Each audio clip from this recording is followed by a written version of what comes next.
Mister ladies viewers அனைவருக்கும் வணக்கம். நான் டாக்டர் நித்யா, சித்தா பிசிஷியன்.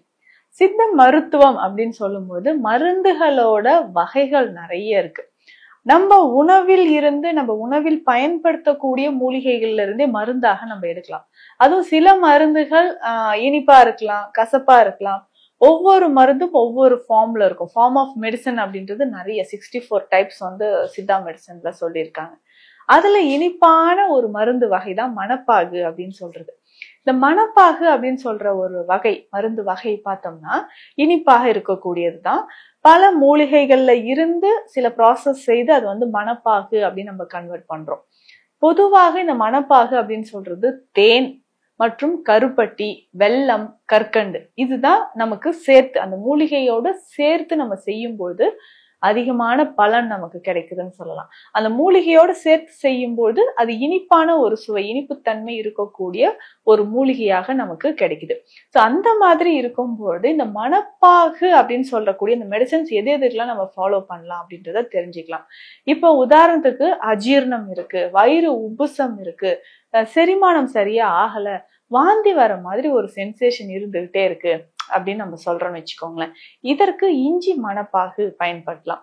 பொதுவா இஞ்சி அப்படின்னு சொன்னாலே நம்ம என்ன சொல்றோம், டைஜஷனுக்கு நம்ம யூஸ் பண்ணிக்கலாம் அப்படின்னு சொல்றோம். ஸோ டைஜஷன் இல்ல, மந்தமா இருக்கு, வாந்தி வர மாதிரி ஒரு உணர்வு இருக்கு, இது எல்லாத்துக்குமே நம்ம இஞ்சியை பயன்படுத்தலாம். இஞ்சி மணப்பாகு பயன்படுத்தலாம். தொடர்ந்து நம்ம இஞ்சியை பயன்படுத்த நம்ம உடல்ல நிறைய மாற்றங்கள் உண்டாக ஆரம்பிக்கும்.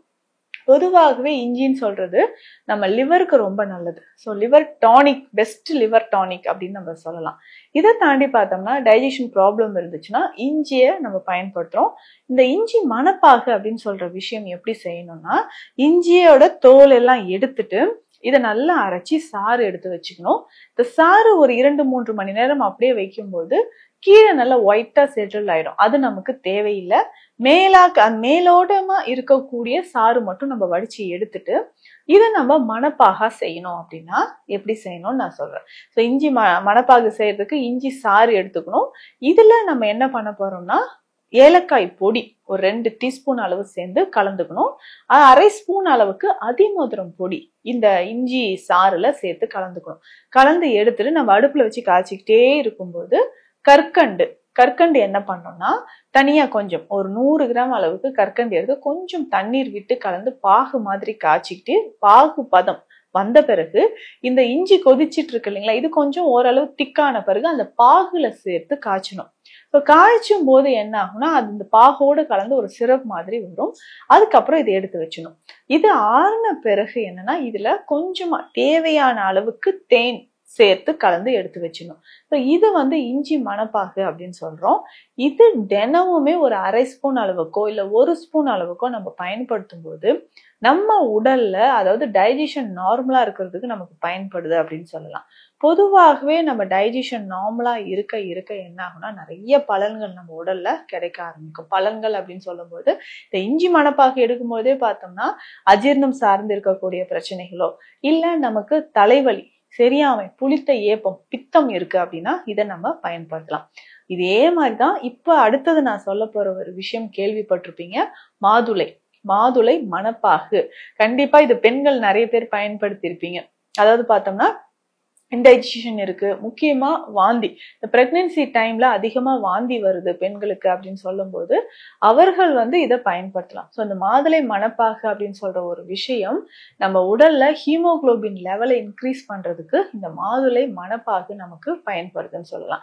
ஸோ தொடர்ந்து இதை நம்ம பயன்படுத்த ஹீமோகுளோபின் லெவல் இன்க்ரீஸ் ஆகும். நல்ல மாதுளை பழத்துல இருந்து கொட்டை இல்லாம அது சாறு மட்டும் நல்லா பிழிஞ்சி எடுத்துட்டு இஞ்சி மணப்பாகு எப்படி பண்ணமோ அதே ப்ராசஸ்ல ஏலக்காய் பொடி, அதிமதுரம் சேர்த்து இதை கற்கண்டோட கலந்து பாகு காய்ச்சலாம்.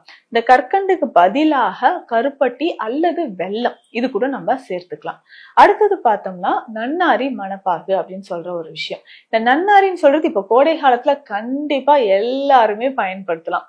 சரி, இந்த நன்னாரி மணப்பாகு எப்படின்னா உடல் குளிர்ச்சி தன்மை அடைவதற்கு இந்த நன்னாரி மணப்பாகு நமக்கு பயன்படுது.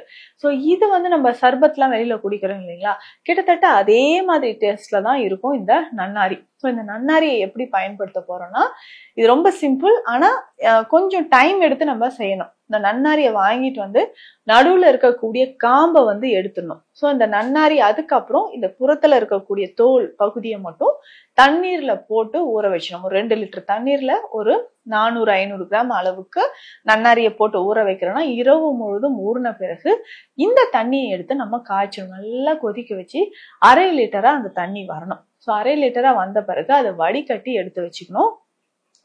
இந்த கஷாயத்தை நம்ம என்ன பண்ண போறோம்னா திரும்பவும் இந்த பாகுவோட கற்கண்டோ இல்ல கருப்பட்டி பாகோ சேர்த்து காய்ச்சணும்.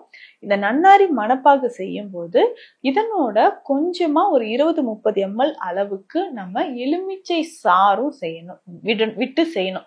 அது கொதிக்கிறது இல்லைங்களா, அந்த டைம்ல எலுமிச்சை சாறும் விட்டுட்டு அதுக்கப்புறம் இதனோட சேர்த்து நம்ம பயன்படுத்தும் போது நன்னாரி மணப்பாகு அப்படின்ற ஒரு அருமருந்து நமக்கு கிடைக்க ஆரம்பிக்கும். உடல் உஷ்ணம் இருக்கு, வறட்சி, பித்தம், உடல் சூடு, அதாவது தலைமுடி ரொம்ப உதிர்தல், கண் எரிச்சல், இந்த கோடை காலத்துல இருக்கக்கூடிய பிரச்சனைகளை சமாளிக்க நமக்கு நன்னாரி மணப்பாகு முக்கியமான ஒரு மருந்தாக பயன்படுது. அடுத்து முக்கியமா பார்த்தோம்னா நாவல் மணப்பாகு. இந்த நாவல் மரத்திலிருந்து இந்த நாவல் கொட்டையோடைய அரைத்து அந்த சாறு எடுத்து அதுல இருந்து செய்யக்கூடிய ஒரு மருந்து வகை. ஸோ இந்த நாவல் மணப்பாக நம்ம பயன்படுத்தும் போது நம்ம உடல்ல எக்கச்சக்கமான ஆற்றல் வந்து நமக்கு கிடைக்க ஆரம்பிக்குது. இப்போ இந்த நாவல் மணப்பாகு அப்படின்னு சொல்ற இந்த விஷயம் பொதுவாக எல்லாருமே பயன்படுத்தலாம். ஆனா இது சர்க்கரை நோயாளிகள் பயன்படுத்தலாமா அப்படின்னா மருந்தோட தன்மையே இனிப்பா இருக்கு இல்லையா, சோ இனிப்பு தன்மை இருக்கிறதுனால இதை அவாய்ட் பண்ணிக்கலாம். சோ அப்போ டோட்டலா இந்த மணப்பாகு வகையிலே நம்ம சர்க்கரை நோய் இருந்ததுன்னா நம்ம அவாய்ட் பண்ணிக்கலாம். குறிப்பிட்ட லேகிய வகைகளும் எப்படி சர்க்கரை நோயாளிகள் வந்து வேண்டாம் தவிர்த்துக்கோங்க அப்படின்னு சொல்றோம் இல்லைங்களா, அந்த மாதிரிதான் இந்த நாவல் மணப்பாகு அப்படின்னு சொல்ற இந்த விஷயத்தை கூட நம்ம மத்த சர்க்கரை நோய் இருந்ததுன்னா அவர்கள் வந்து அவாய்ட் பண்ணிக்கலாம். மத்த மாதிரி எல்லாமே இதே மாதிரி துறிஞ்சி மணப்பாகு இருக்கு, எலுமிச்சை மணப்பாகு இருக்கு. எலுமிச்சை மணப்பாகுலாம் ரொம்ப ரொம்ப எஃபெக்டிவான மெடிசன். பித்தம் குறையணும், உடல் உஷ்ணம் தணியணும், கல்லீரல் வந்து பலமாக இருக்கணும் அப்படின்னா இந்த எலுமிச்சை மணப்பாகு ரொம்ப சிறந்தது. இதை வந்து பயன்படுத்தலாம். இப்போ இதுல நான் சொல்லியிருக்கக்கூடிய மணப்பாகு வகைகள்ல ஏதாவது ஒன்று நம்ம கடைகள்ல நீங்க வந்து சித்தா பார்மசில கேட்டீங்கன்னாவே கொடுப்பாங்க.